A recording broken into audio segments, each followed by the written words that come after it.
स्वागत है दोस्तों आपके अपने YouTube channel Vinod Hindi point में। दोस्तों आज के इस वीडियो में पढ़ने वाले हैं रीतिकाल से संबंधित महत्वपूर्ण अभ्यास पेपर जो विगत वर्ष की परीक्षाओं में पूछे गए प्रश्न हैं।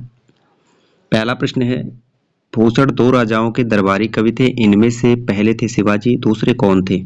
महाराणा प्रताप, राणा सांगा, छत्रसाल, संभाजी। तो दूसरे थे छत्रसाल।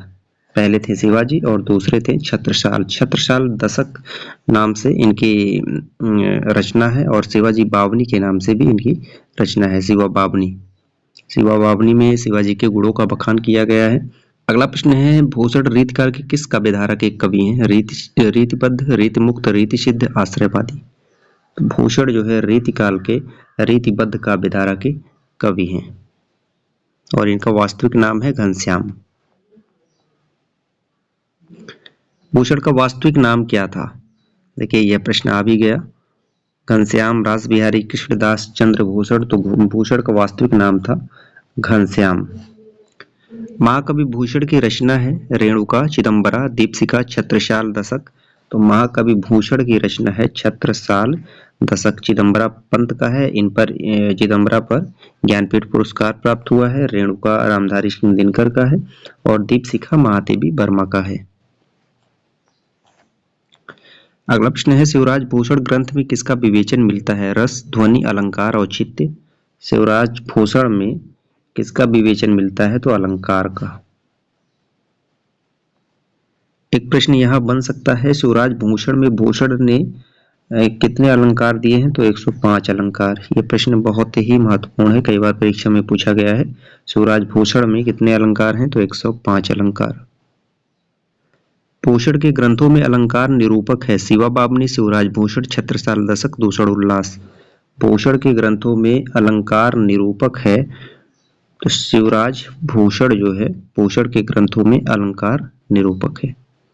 शिवा बावनी में छत्रपति शिवाजी का वर्णन किया गया है। छत्रसाल दशक में छत्रसाल का वर्णन किया गया है।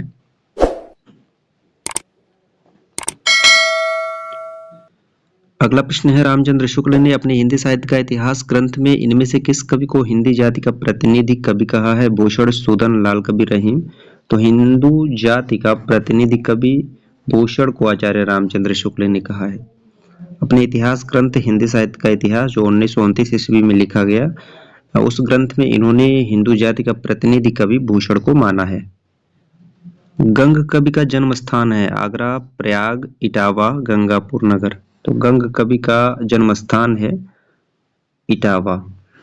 इनके संदर्भ में एक प्रश्न पूछा जाता है, किस कवि को हाथी से कुचलवा दिया गया था? तो गंग कवि को नूरजहां ने हाथी से कुचलवा दिया था।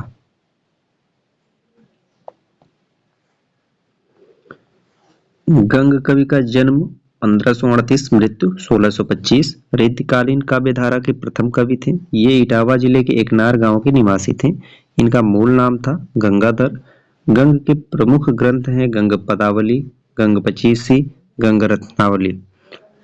इनके संदर्भ में महत्वपूर्ण तथ्य हैं, गंग जाति के ब्राह्मण थे तथा अकबर के दरबारी कवि थे। इनके अतिरिक्त ये रहीम, बीरबल, पान सिंह और टोडरमल के भी प्रिय थे। कहा जाता है अपनी अस्पष्टवादिता के कारण जहांगीर के कुपभाजन का शिकार हुए और इन्हें हाथी से कुचलवा दिया गया।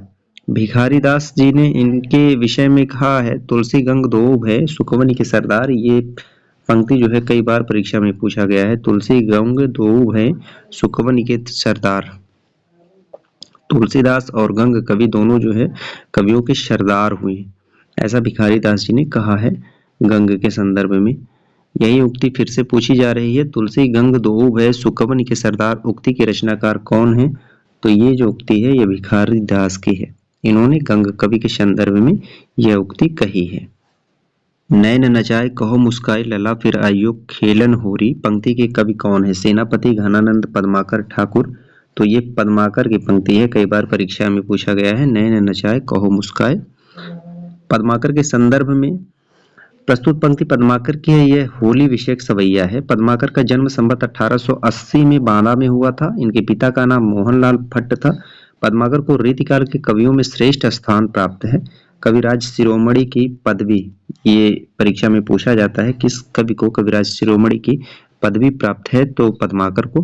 अंतिम समय निकट जानकर पद्माकर जी कानपुर गंगा तट चले गए और वहीं अपने जीवन के शेष 7 वर्ष पूरे किए। अपनी प्रसिद्ध रचना गंगा लहरी इन्होंने इसी समय के बीच रची थी।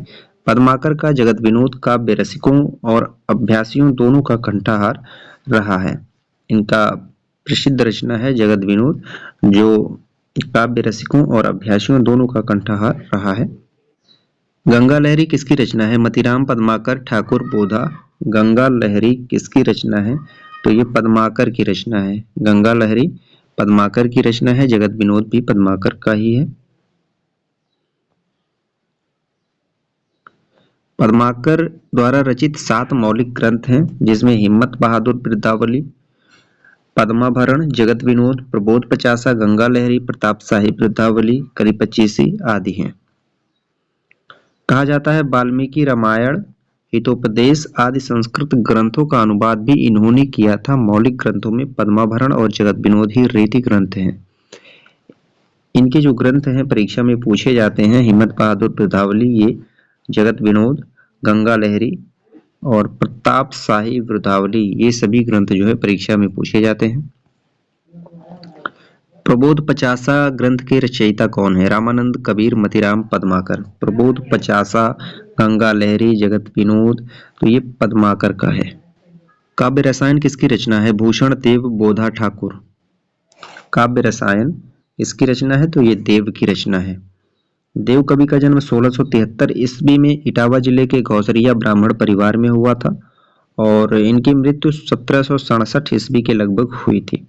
इनकी जो प्रमुख रचनाएं हैं, काव्य रसायन, भाव विलास, अष्टयाम, भवानी विलास, सुजान विनोद, प्रेम तरंग, रस राग रत्नाकर, कुशल विलास, देव चरित्र, प्रेम चंदिका, जाति विलास, ये कई बार परीक्षा में पूछा गया है, रस विलास, सुख सागर तरंग, ये सभी जो है देव की रचनाएं हैं। देव के संदर्भ में और महत्वपूर्ण तथ्य हैं, सोमनाथ अथवा शशिनाथ ने रस पीयूष निधि, श्रृंगार विलास, कृष्ण लीलावती, पंचाध्यायी, सुजान विलास और माधव विनोद नामक ग्रंथों की रचना की। माना जाता है कि देव ने भाव विलास की रचना 16 वर्ष की अवस्था में की थी। भाव विलास इनकी जो रचना है ये कई बार परीक्षा में पूछा गया है और ऐसा अनुमान लगाया जाता है कि देव ने यह रचना 16 वर्ष की अवस्था में की थी। देव कवि किस जिले के थे? मैनपुरी, बनारस, गोरखपुर, इटावा।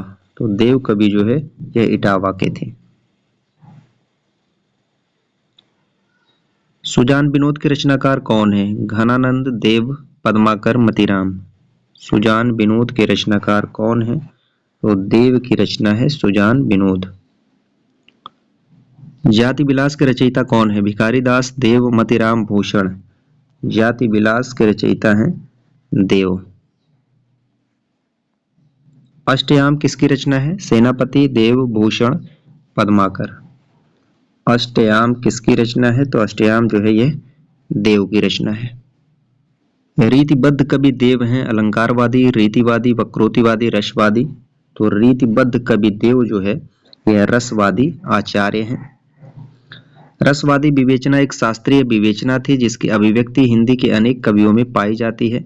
देव, मतीराम, घनानंद, ठाकुर आदि कवियों की रचनाएं इसी कड़ी में हैं। रसवादी आचार्य में देव, मतीराम, घनानंद और ठाकुर का भी नाम आता है। भूल कहत नवरस सुकवि शकल मूल सिगार, यह उक्ति किस आचार्य की है? देव, चिंतामणि त्रिपाठी, सोमनाथ, कुलपति मिश्र। भूल कहत नवरस सुकवि शकल मूल सिगार, तो यह देव की उक्ति है। अमी हलाहल मद भरे श्वेत श्याम रतनार, जियत मरत झुक झुक परत जिह चितवत एक बार। इस प्रसिद्ध दोहे के रचयिता कौन है? बिहारी, भूषण, घनानंद, रसलीन। तो ये जो प्रसिद्ध दोहा है रसलीन का है, अमी हलाहल मद भरे श्वेत श्याम रतनार। रसलीन के संदर्भ में महत्वपूर्ण तथ्य हैं, रसलीन का वास्तविक नाम मीर गुलाम नबी था। वे संस्कृत, प्राकृत, अपभ्रंश, ब्रज और अवधी के साथ साथ अरबी और फारसी भाषा के भी विद्वान थे। अन्य कवियों की भांति इन्होंने भी अपने नाम के साथ रसलीन उपनाम जोड़ लिया था। मतीराम की भाषा है बोलचाल की ब्रजभाषा, साहित्यिक ब्रजभाषा, साहित्यिक अवधी, साहित्यिक राजस्थानी। तो मतीराम की भाषा है साहित्यिक ब्रजभाषा। ये थे रीतिकाल से संबंधित महत्वपूर्ण प्रश्न जो विगत वर्ष की परीक्षाओं में पूछे गए थे। आशा करते हैं आज का वीडियो आप सभी को पसंद आया होगा। वीडियो से संबंधित आपका कोई सुझाव है तो कमेंट करके ज़रूर बताएं। मिलते हैं अगले वीडियो में कुछ नए तथ्यों के साथ। तब तक के लिए नमस्कार।